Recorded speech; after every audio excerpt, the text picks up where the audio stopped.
दोस्तों ये है गुजरात की शान सूरत, जिसे डायमंड सिटी, सिल्क सिटी एवं ब्रिज सिटी के नाम से भी जाना जाता है।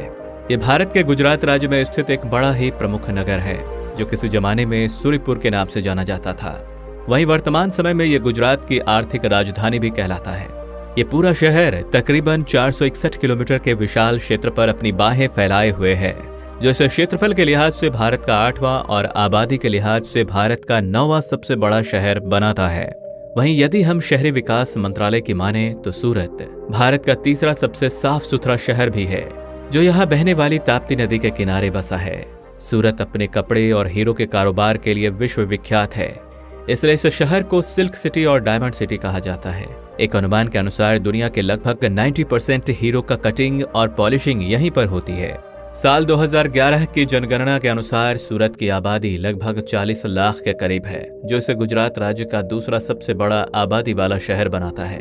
वहीं सूरत को कम लड़कियों वाला शहर भी कहा जाता है, जिसका मेन कारण है यहाँ की सेक्स रेशियो। सूरत के सेक्स रेशियो में प्रति 1000 पुरुषों पर सिर्फ 765 औरतें पाई जाती हैं, जो कि काफी चिंताजनक है। हालांकि यहाँ की कुल आबादी में से लगभग 89% लोग पढ़े लिखे हैं, जो राष्ट्रीय साक्षरता दर में बहुत ही अच्छा है। वहीं यहाँ के रहन सहन की बात करें तो यहाँ के लोग काफी खुशमिजाजी और मिलनसार होते हैं, जो रहने के लिहाज से इसे देश के कुछ बेहतरीन शहरों में शुमार करता है। और आइए अब जरा यहाँ की इकॉनमी और इंफ्रास्ट्रक्चर पर नजर डालें तो इकोनॉमी टाइम के एक स्टडी के अनुसार सूरत हर साल 11.5% की ग्रोथ रेट से आगे बढ़ रहा है, जो 2035 तक जीडीपी के लिहाज से चाइनीज शहरों को कड़ी टक्कर दे सकता है। इस शहर में कई ऐसे मेगा प्रोजेक्ट्स पर भी काम काफी तेजी से चल रहा है, जो आने वाले समय में सूरत शहर को पूरी तरह से बदल कर रख देंगी। इसके अलावा यहाँ के बढ़ते टूरिज्म सेक्टर पर भी खासा ध्यान दिया जाता है, क्योंकि औद्योगिक शहर होने के चलते सूरत शहर की बड़ी आबादी प्रवासी है, जो देश के अन्य राज्यों से यहाँ रोजगार की तलाश में आते हैं, अथवा यहाँ प्रवासियों की संख्या का असर यहाँ के बोलचाल पर भी दिखता है। सूरत शहर में सबसे ज्यादा गुजराती, हिंदी, मराठी और उर्दू भाषा बोली जाती है। सूरत का इतिहास, जी हाँ, ऐसा कहा जाता है कि करीब 1516 ईस्वी में एक हिंदू ब्राह्मण गोपी ने इस शहर को बसाया था। उस वक्त तक इस शहर को सूर्यपुर के नाम से जाना जाता था, जिस पर आगे चलकर प्रतिहार साम्राज्य, मुगल साम्राज्य तथा अंग्रेजों ने राज्य किया। तत्कालीन वर्ष के ठीक 2 वर्ष पूर्व में पुर्तगाली यात्री दुआर्ते बारबोसा ने सूरत को एक महत्वपूर्ण बंदरगाह के रूप में चिन्हित किया था, जहाँ के समुद्री मार्ग से देश के बाहरी हिस्सों में व्यापार किया जाता था। वही वर्तमान काल में आवागमन की दृष्टि से देखें तो ये शहर ट्रांसपोर्टेशन के चारों पहलुओं से जुड़ा हुआ है, जिसमें सड़क, हवाई, सीपोर्ट और रेल कनेक्टिविटी शामिल है।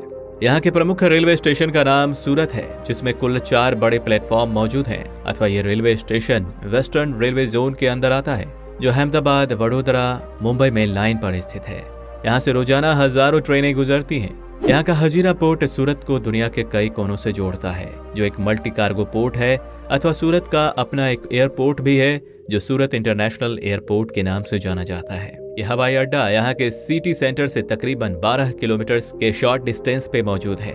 और आइए अब आखिर में इस सूरत की लजीज खान पान और यहाँ के कुछ प्रसिद्ध स्थलों के बारे में जान लेते हैं। तो यदि खाने पीने के बहुत बड़े शौकीन हैं तो सूरत शहर आपके लिए जन्नत समान है। यहाँ पर आप गुजरात के रंगीन संस्कृति का आनंद उठाते हुए यहाँ के कुछ मुंह में पानी ला देने वाले व्यंजनों का लुत्फ उठा सकते हैं।